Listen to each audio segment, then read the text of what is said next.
All right, I'll give about 1 more minute to do the Google form. Got responses already. Thank you very much.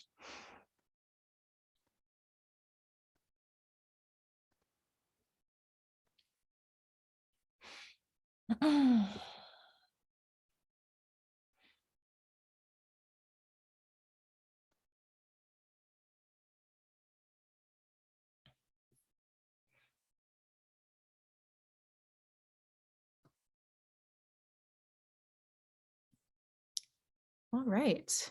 Feel free to continue filling out that form, but we're going to move on right now with our presentation, the main chunk of our meeting today. So I'm not sure, I sent this out ahead of time in the meeting invites about graphic medicine. So this was a new term to us a couple of months ago. And as we learned about this, we thought this was definitely something that needed to be shared with the healthcare workers, pediatricians, the coordinators that we work with.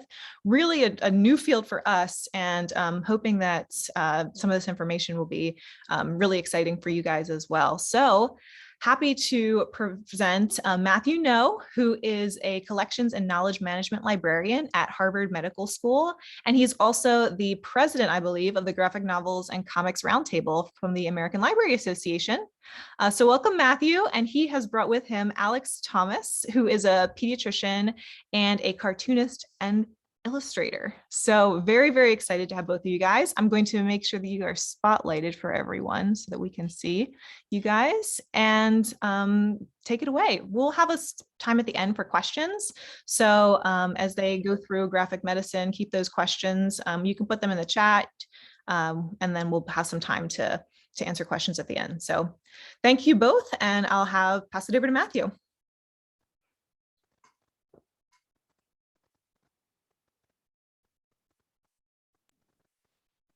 Thank you. I'm fighting with Zoom for my share screen. 1 second. No worries. You're good. All right. Well, thanks for inviting us today. I'm going to do a brief, 9 to 10 minute kind of very quick overview of this idea of graphic medicine. And then I'm going to pass it off to Alex, who can give you some more insight into how he's integrated graphic medicine into his practice and beyond, as well as for a fun little activity where you all will get to shout out some things and Alex will be drawing for us. So, graphic medicine. This is just a little about who I am. Carrie already covered most of this, but I do want to highlight that I'm also the treasurer for the Graphic Medicine International Collective, which is graphic medicine's relatively recent nonprofit organization that we've been running the graphic medicine conferences for, I think we're at 12 years now, but it was just a couple years ago we finally, incorporated and started to approach this a little more nonprofit-y, I guess. Before we were much more of a loose collective. We're trying to get a little more foundation on it now. But so that's me. And so I really just wanted, before we even dive in and think about anything too complicated, what is graphic medicine? So really graphic medicine, as Ian Williams, who's a physician in the United Kingdom, he coined this term back in 2007, 6 or 7, to describe the intersection of the medium of comics and the discourse of healthcare. Ian is on the GMIC board as our founder. He's he's also a cartoonist. You might know him. If you dive into comics, he's the creator of The Bad Doctor, The Lady Doctor, and his 3rd book is in process, and I do not recall what he said the tentative title is. But these are, fictionalized practitioner stories about what it's like working in small practices in the UK. And the first book is really is inspired by his own experiences as well, with OCD and working as a physician, with all of the joys and challenges that come along with that. But so really we're talking about anything that has to do with reading, drawing, writing, sharing comics that have anything to do with healthcare. And that ranges from, pathographies to, physician narratives to, environmental comics are something we've been starting to pay a lot more attention to as well. Climate change is a major, going to have major impacts, is already having major impacts on people's lives and health. And so those have to be part of this conversation as well. And maybe, comics about what's actually happening in the climate will reach people easier than, large news stories that everyone is brushing off. But so I mentioned that, Ian coined this term in, the middle 2000s, but really we've had comics about healthcare forever. So just a couple quick examples of, this is one from, the World War II era, where in the New Deal, there was this talk about creating, a national health service system in the US. And we had these cartoons that were used to demonize this idea of socialized medicine. This one's talking about how, well, you won't have an actual physician anymore. You'll just have a robot and you push buttons, insert coins, and this is what comes out of it. Then you fast forward, 50 years to the 80s and 90s, and we're in the middle of the HIV/AIDS epidemic, and the underground cartoon scene is thriving at this time, and they overlap a lot here. And cartoonists create all sorts of educational and activist comics, to encourage people to protect themselves and to educate them about what AIDS is and how it spreads. And this is just one example of a series that was going on in Seattle at the time. Now, in more modern times, we've also got, New Yorker cartoons. Ben Schwartz, he's an MD, but primarily works as a cartoonist now. And so a lot of his New Yorker cartoons feature, physicians and funny, sometimes a little too real funny gags about healthcare, such as, Mr. Bromley, nice to put a face on a disease, critiquing this idea that, physicians don't actually spend enough time talking to their patients and getting to know them. They're just a problem to be solved. And, then there's, I always include this panel from Mom's Cancer by Brian Fees in these presentations. It's one of my favorite, pages in all of graphic medicine, because it really gets at this. It's not just the words talking to you, but it's the entire layout of this page that conveys information when you look at it. This is a play on the game Sorry, where you're trying to go through the process of scheduling appointments and figuring out what's going on with you.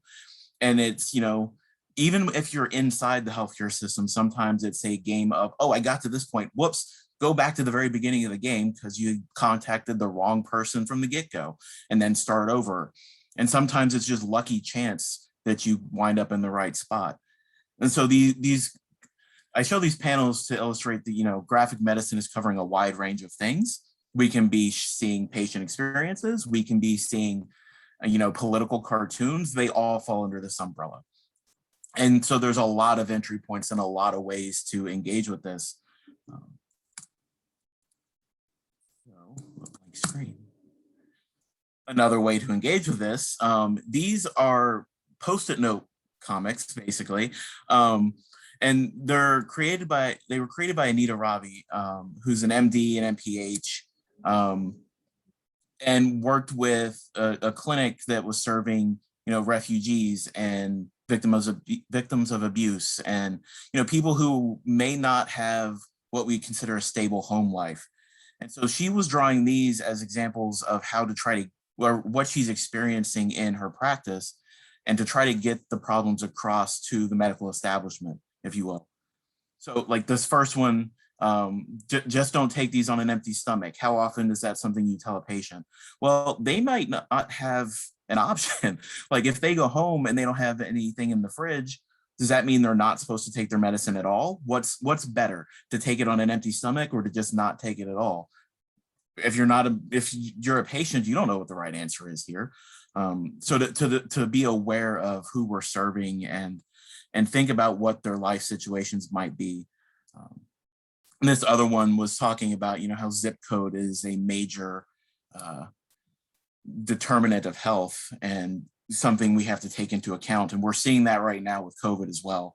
We saw it early on, we're seeing it again now. And it's, while we're in the middle of this pandemic, who is dying is disproportionate in a lot of ways to who's getting infected and, the spread of the population in the country. But so these are examples of like reflecting with comics. I'm realizing I'm talking too long and I'm going to have to rush through, but so thinking about, ways we can use these two are a couple of comics that were created by, a team here in Boston, meant to convey information to young kids and their families. So this first one is about someone with celiac disease, and you give this to a kid and they can finally kind of get a sense of, what is celiac, what is gluten. They created this one, about 10 years ago that this might be not the height of, but it felt like we were in the middle of this time where there was confusion about what celiac is and what gluten is. And it became a health fad and also a backlash to a health fad that ended up harming people who genuinely had, a health issue. And so it was kind of an explainer comic. And then there's one about informed consent here. Because, informed consent is very difficult for an adult to understand, much less a kid. So this was an interesting way to try to explain that process to children. This one here is by a team at Mass General called Susie and Ray, just another tool for the toolbox. This one's meant more for adults, but I think it might be helpful for older teens too. And it's talking about, what is insulin and how to introduce someone who is recently diagnosed as type 2 to what insulin is, and to think about it as a tool in your daily life. And more blank screen. And then this is another way that comics are being used. This one's in a public health setting. Oh my gosh, sorry. Sketches from outside the margins. This is from, Seattle King County. They hold an open clinic. This was an example of a comic from where someone came to see a dentist and to get a mammogram because they have things that aren't covered by insurance. And so they have to come wait in this large auditorium or stadium space. There's 1 or 2 days this is possible. So you're with this mass of people coming to get healthcare whenever you can. And these are stories that aren't often, told. And so cartoonists went in and are trying to tell those stories and share them. All right, and so real quick, thinking about kids comics, I spent most of the last 2 weeks trying to dive in and find as many of the younger age comics that are relevant to graphic medicine as I can. And I'm sorry to say that right now, things between ages like 3 and 6 are few and far between as things defined as comics. What that means is up for debate, and that's a whole 8-hour seminar on its own. But there are a lot of things from that 8 to 18 range, anywhere in that area, from young reader to middle reader to YA. And so these are some examples of the kind of things we're seeing. Yuzu the Pet Vet is really about vet medicine, but it also talks about bullying and, standing up for your friends and standing up for yourself. And Yuzu's mother is in the hospital, so that's why she's staying with her uncle who is a vet. And it's really cute and a fun way to engage kids and readers. There's a couple on here that are more explanatory. We've got this Survive series. Anything by Raina Telgemeier is going to be a big hit. She's like the queen of kids comics. So you've got Guts, which is about anxiety and gastrointestinal struggle and how embarrassing that can be. Babysitter's Club adaptations. This one's about diabetes. And I'm not gonna touch on all of them, but Small Things here is an interesting example because it's marketed as a graphic novel for young kids. Some people consider this it's a picture book. That line between comic and picture book is blurry, but I think this is a really good example of how we can blur that and be beneficial. I will say that Toon Books is working on a whole new series of young reader comics. So that's something to keep an eye out for. That area is growing. And I think in the next couple of years, we'll see a bunch of examples. And there are examples, they just aren't necessarily medical. And so this is how I kind of think about graphic medicine. If I had, 2 hours, I could touch on every single topic in here. But so this is an image illustrated by Kelly Lund. It was from a poster I did about a scoping review that was funded by the Gold Foundation, exploring comics in health education. And these are kind of the populations we narrowed this down to: patients and caregivers, practitioners, uses for comics in medical education, medical illustrators branching out beyond just rote anatomy to create comics as well. And then, the broader community. At some point, we are all going to be a patient and or a caregiver. So getting everyone involved sooner and discussing things earlier on can only be good. All right, so I'm going to stop there. This is a full list. This is a list of helpful resources and guides. I can share this with the Reach Out and Read team, and they can distribute it however you all want to. But these are some good places to start and to dive in. And that's me. You can find me all over the place, and I'm always happy to talk about comics or anything library related you might need. So I'm going to stop there and pass it over to Alex. All right. Sorry for the rapid fire, and thank you all for listening. Let me share my screen.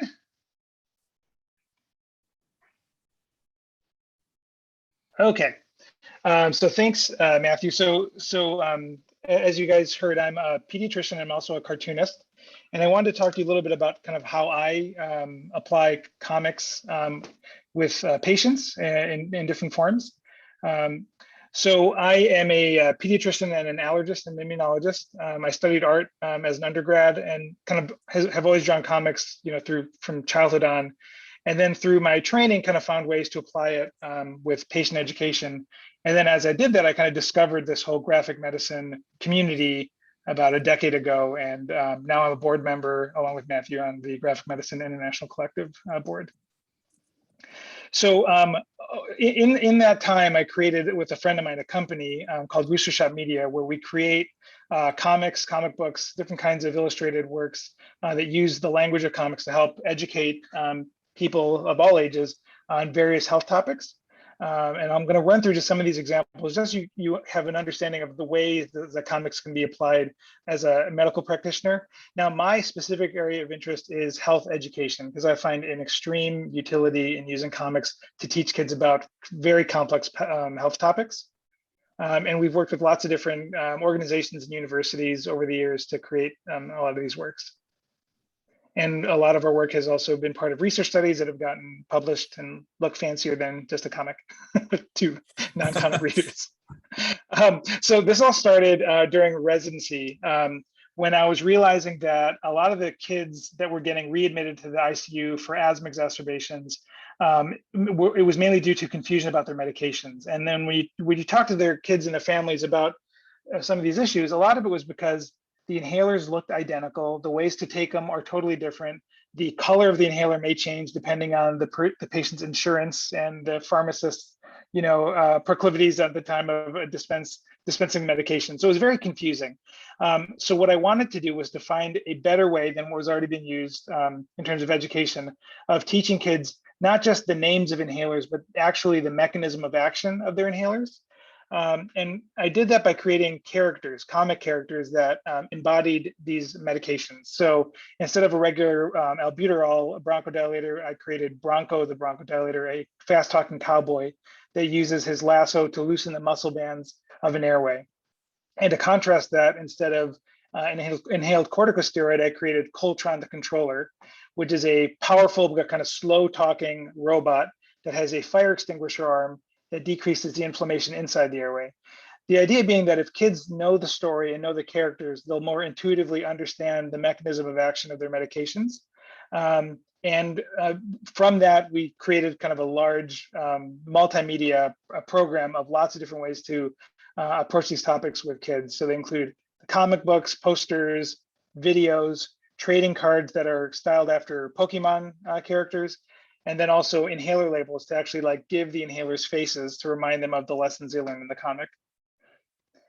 And what was great about it is that the program has been studied over the years and it's found to be effective. So in one of the studies done in Wisconsin, it showed that kids who use the Iggy and the Inhalers comic book improve their asthma knowledge, but even more important than that, 1 month after the intervention, their knowledge was retained, which is something you don't really see a lot with asthma education.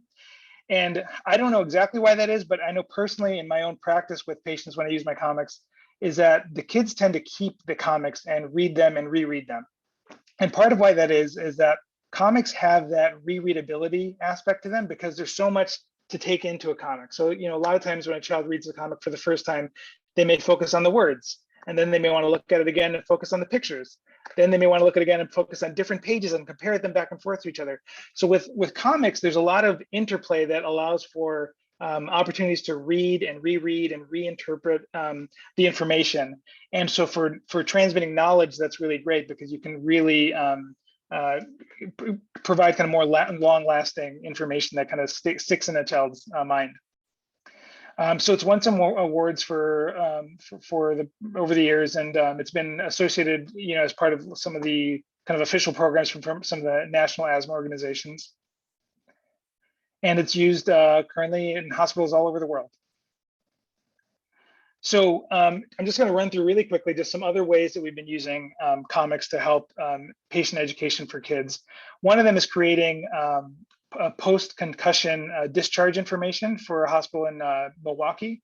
So we took kind of the pretty dry patient information and turned it into a comic that had all the same information, but had it in a much more memorable and hopefully retainable way. And this, Matthew kind of touched on this topic before. We also created a comic that was about pediatric ascent. And so this was a narrative comic about a basketball team. And the comic talks about basically the ascent process, because one of the team players is in a scenario where they're, you know, asked to participate in a study. And the comic itself, you know, uses metaphors of sports almanacs and biobanks and tries to connect this information. And the comic itself actually ends with an ascent document, so that the researchers, you know, are hoping to actually use the comic as a legal document. I mean, legal for the kids, it's really more of an unofficial thing, but a document for the kids to actually sign if they want to participate in an actual study. We've also created videos on type 1 diabetes using kind of the metaphors that can help transmit information a little bit better than just text alone. So like with different types of insulin, using the analogy of a turtle and a rabbit. We're currently working on vaccine education, specifically for vaccine hesitant families.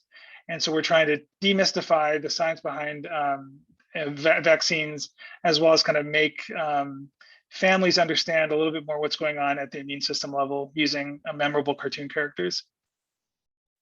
And then going back to the idea of children's books. So we actually also created a children's book. They used, you know, comics in terms of like images and word bubbles and things like that. When we were doing focus group testing, when we were creating the Iggy and the Inhalers comic, we found that kids under 6 just had a hard time reading comics in terms of like following the panels in the appropriate way. So we created a picture book that, in my opinion, is still a comic, but rather than relying on multiple frames, we just have pages with word bubbles. And this is a comic about healthy eating and exercise for kids. Another way we've used comics to create a new kind of pain scale. And this was with a pain researcher at Children's Hospital, Wisconsin.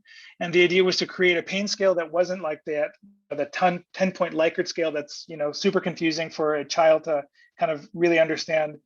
And this was something more to help parents motivate themselves to know, you know, if their child needs pain medicine, basically. That was the main objective. And to help teach people how to use the pain scale, we created a comic book that showed kids in different, you know, experiencing different kinds of pain and how they may actually use the pain scale. And that was validated in some research studies. So it's currently being used in several hospitals as well. And this was an example of like a handout activity sheet thing that also is not a narrative comic, but uses a lot of the language and elements of comics to help transmit more kind of nuanced information. And this was about mosquito-borne or tick-borne illnesses. So that's all I want to say about kind of how I use comics for education. And, you know, one of the things that I do, so I'm in full-time practice as well. And one of the things that I often do is I draw pictures for my patients. And I think as healthcare providers, we're often asked to create, on the fly, make up analogies to help explain complex topics to our patients. And so one of the things that I thought would be fun to do with the time we have left would be to try to do that on the fly. And what I'd like to do is I'm basically going to talk about, let's imagine that we're going to teach a child about how Benadryl works, and specifically like what the actual mechanism of action is.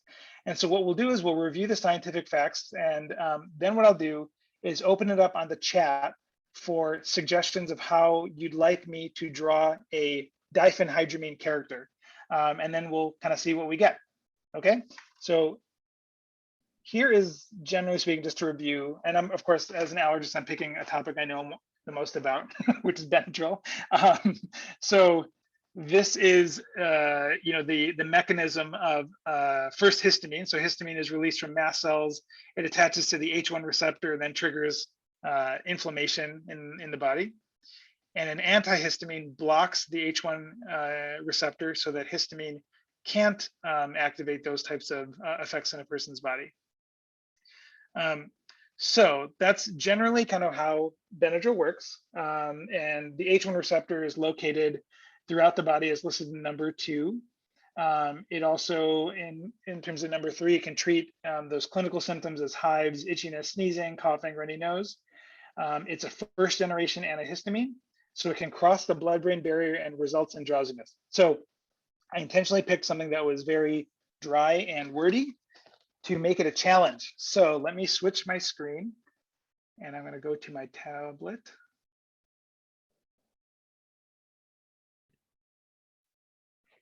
Okay, can everybody see this? Yes, we can. And from an outside perspective, okay. I'm excited for this to make more sense to me.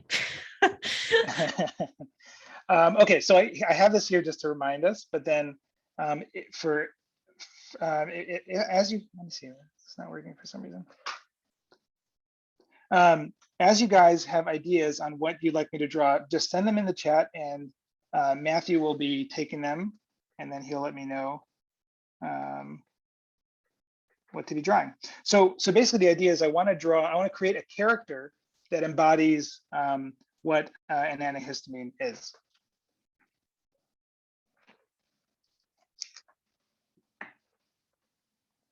So what do you think this character should be doing, and what should they look like? This is a H1 receptor blocker or an antihistamine. So Alex, we've got a couple ideas in the chat. All right. Nardine should suggest that antihistamine equals shield carrier to block signal, a big golden shield, perhaps. Oh, I like it. Let's start with that. Okay. So I have a big shield. What should be on the shield?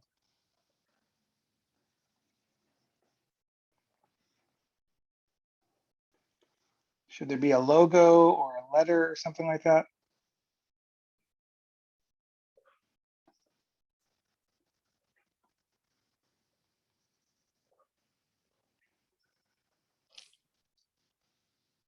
I don't know. Do you know the chemical structure for an antihistamine?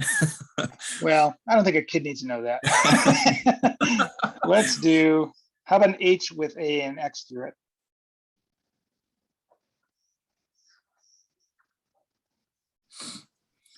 Sophia also suggested a goalie in front of a net. So perhaps our shielded person is guarding, something. Let's make a net. I like it. And then what do you think the soccer ball would be in this metaphor? Let's give him shorts.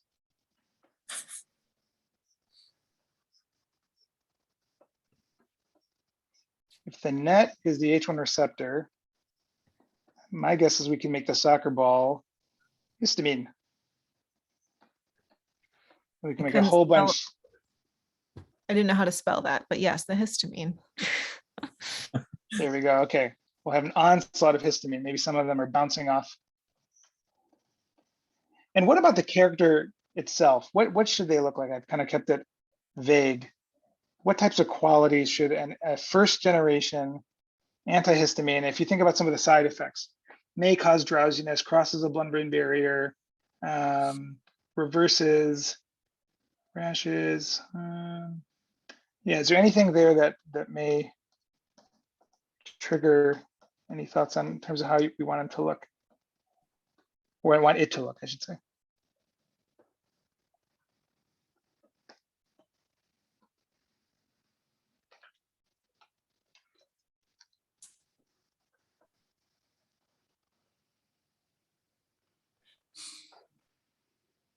Want to highlight it as a quote unquote double-edged sword, so perhaps have spikes around it, or give it, Spikes around or the give, character.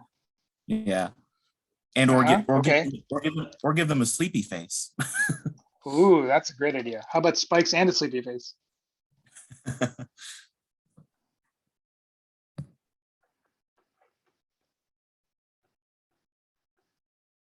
He looks exhausted.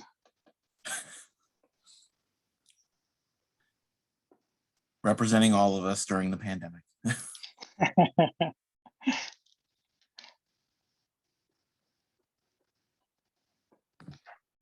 Okay, I let's will see. say, How is this looking? as someone who took half a dose of Benadryl before this meeting, I can say maybe there should be fog emanating from these spikes, because foggy is definitely how I feel. Oh, fog. That's a good idea, actually. It's kind of a foggy haze we're in. And, this would be interesting to then create a non-sedating, counterpart to him. So like instead of Benadryl, do Claritin next and see how different the Claritin character would look compared to the Benadryl character. And that, goes back to the idea of, how I find comics very effective is that so much of comics is comparing things, images or characters back and forth to each other. So like with my inhaler characters, part of, I feel like the success of them is how different they look from each other. So like a lot of times when you're creating, some kind of educational metaphor, half of the battle is finding something that contrasts it to the main objective you're trying to teach. All right, that's looking pretty good. Any other thoughts that are coming up in the chat? No more drawing suggestions. Just Carrie says Okay. that it's interesting to use the character's emotions as a key representation of the metaphor.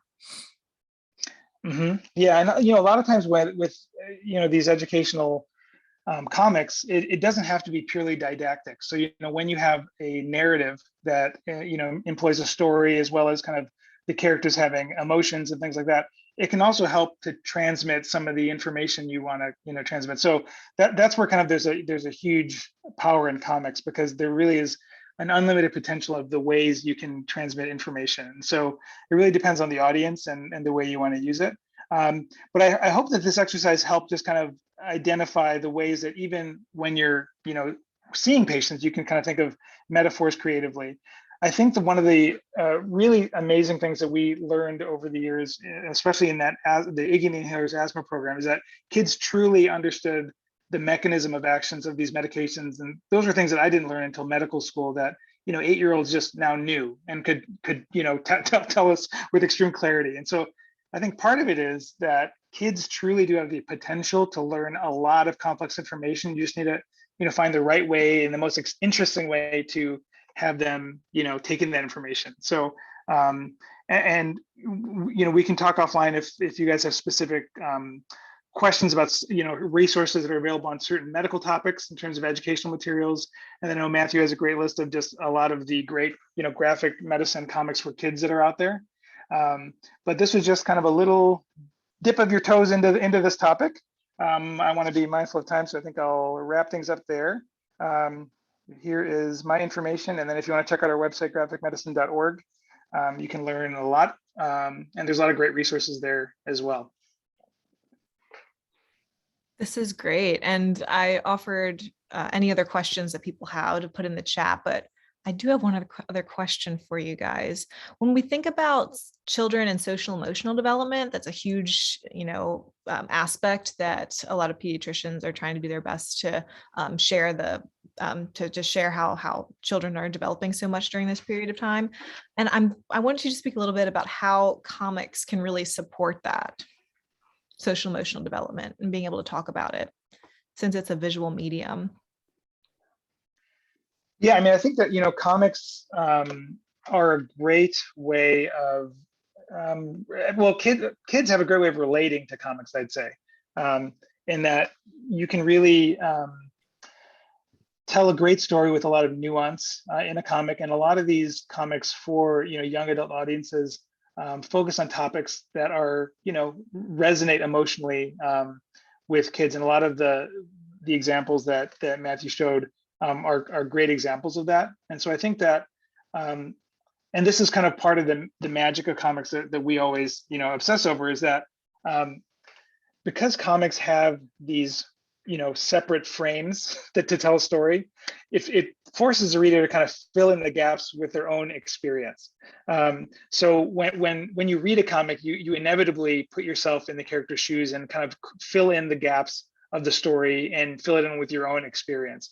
So through that, comics can be really emotionally resonant with the reader of all ages, but especially with kids.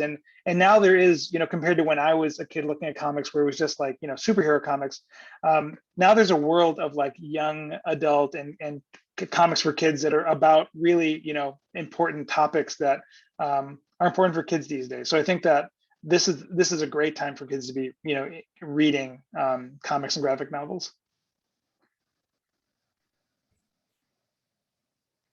Yeah, Alex has already hit on the big one for me.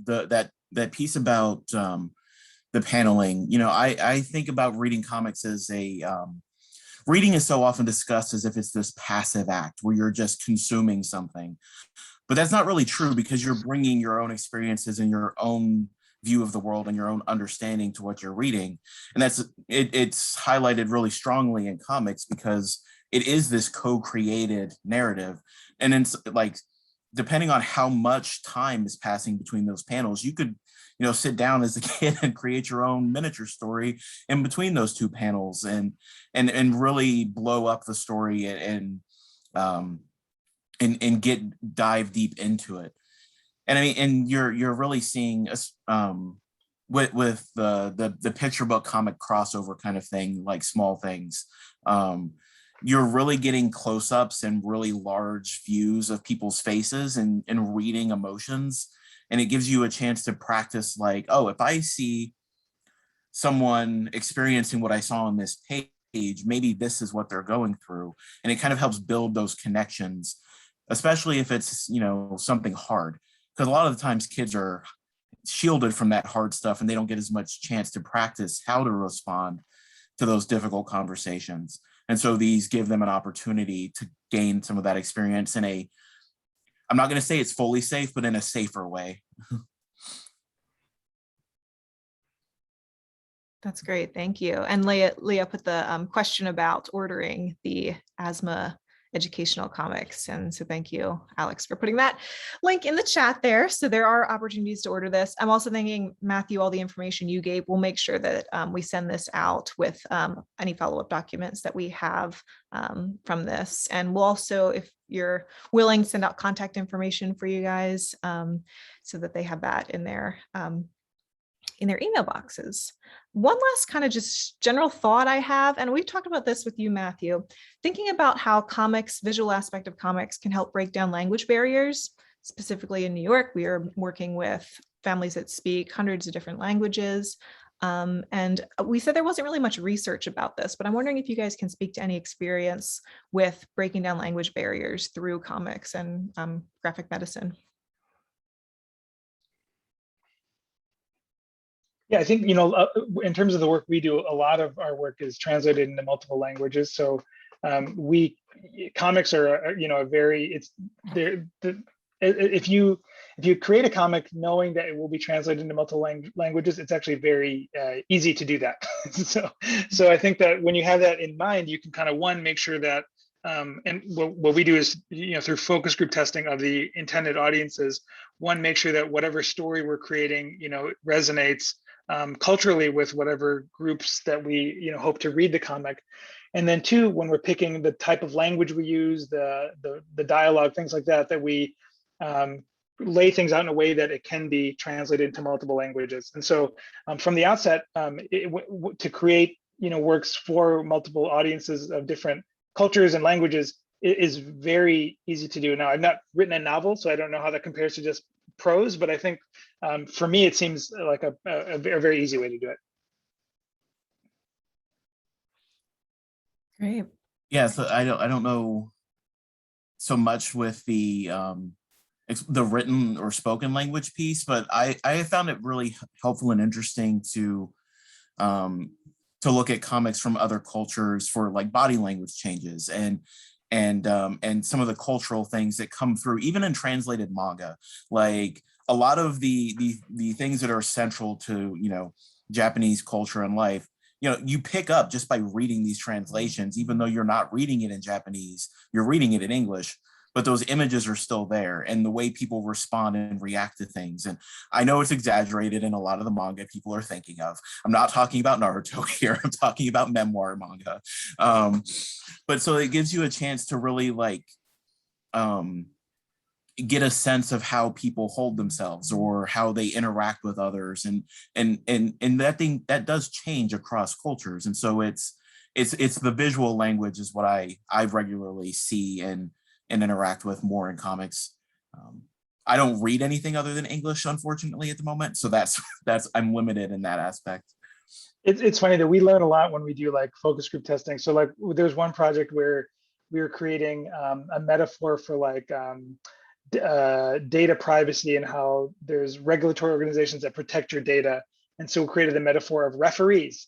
And so then we, and this was meant to be for multiple audiences, and the Spanish speaking focus group members were like, refs are crooks. That is not a good metaphor. And we're like, oh, that's a specific that we didn't think about. So then we completely changed it. So, I mean, there's a lot of things that, you know, that's why it's important to kind of talk to the audience you're intending to connect with, because, you know, we just have so many blind spots when we're creating these visual metaphors.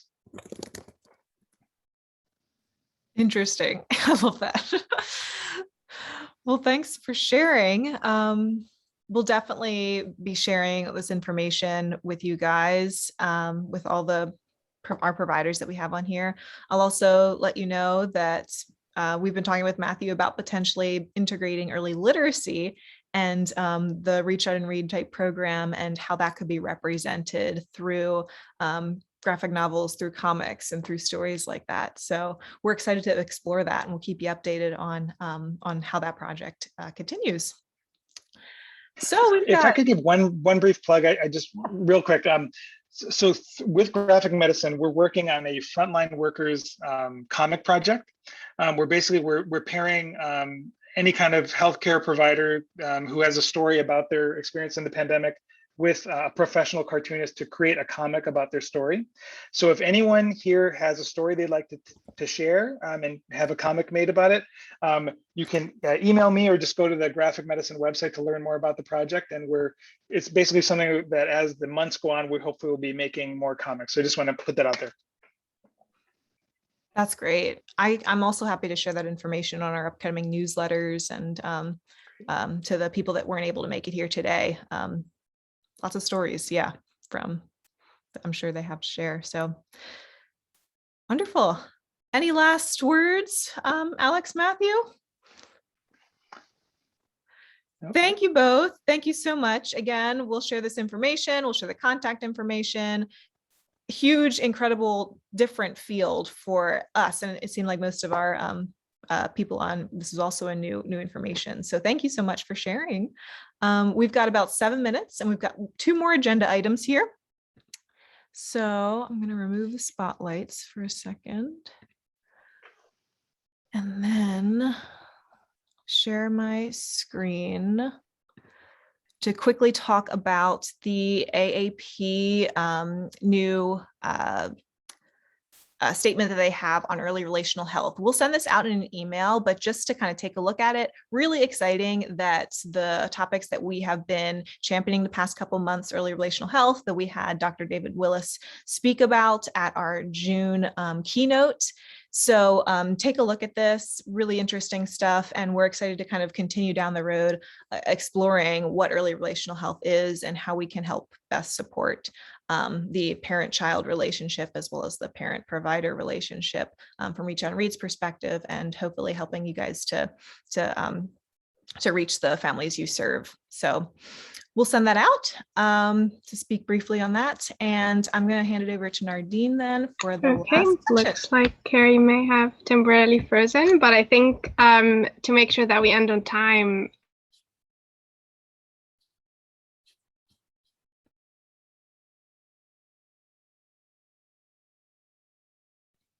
Sorry, Nardine, if you can't hear me, keep going. To emphasize, and that's how to use early literacy as a tool just to gauge early relational health, improve it inside well-child visits, and to continue the work that our awesome providers are doing. So to move on to the very last note, and we're very happy that we might be able to let our providers go just a few minutes early for that task. We are launching a new providers survey that is currently being sent out as I speak. I just clicked the OK button for the emails to be released, so it's happening live. That survey is very short. It should only take a few minutes, less than 10 minutes. And our main goal here is really to continue supporting the sites the way they need to be supported. And so that survey is just to gauge the valuable feedback we get from our sites. And without that feedback, we can't really keep doing the work we do. So thank you so much in advance for taking the time to fill this out. It mainly highlights how the site is doing, how it may have been affected during COVID, book donations, possibility for fundraising workshop with our wonderful Trish, who introduced herself earlier. And so it's all resources to be able to continue supporting the sites. There's also a very crucial section about books, and we would really, really appreciate any feedback we can get. Also, if you want to chat about it, please reach out via email. I'm always available at the site support email. We're always happy to see how providers see these resources, how we can improve them. If there are any hurdles to access, we're happy to connect that voice to books and see how to make the platform more accessible for our sites. And so it's only to get feedback and to respond with active policies to direct that feedback into program changes to hopefully support our sites even more in the future. And so again, the survey is very short. It should only take a few minutes, and it's being sent out right now.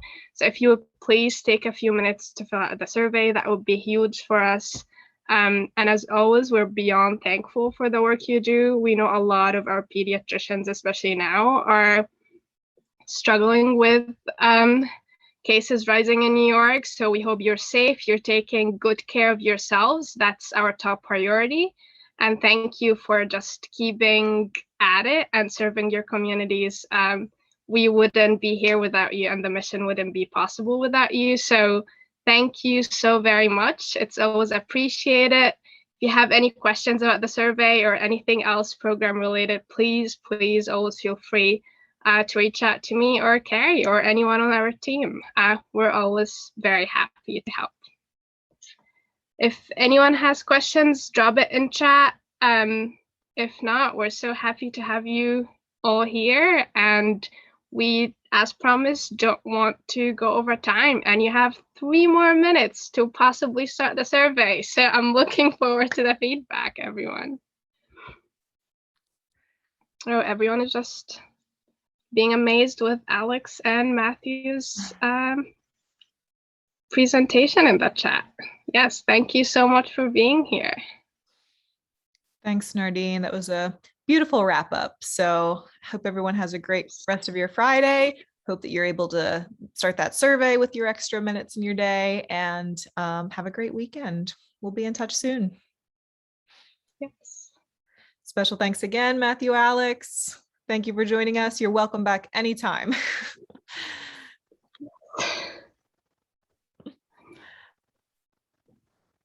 Take care, all.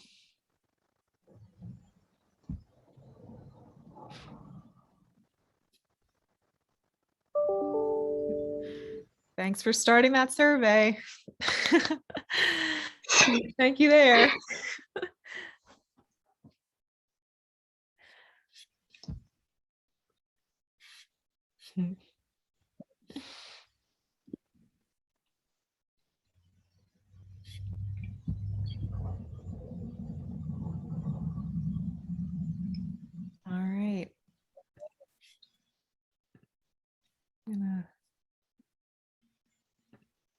close down some of our.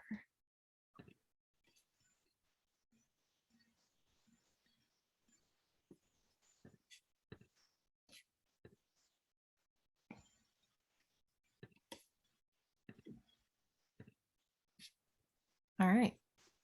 Just removed everyone, so.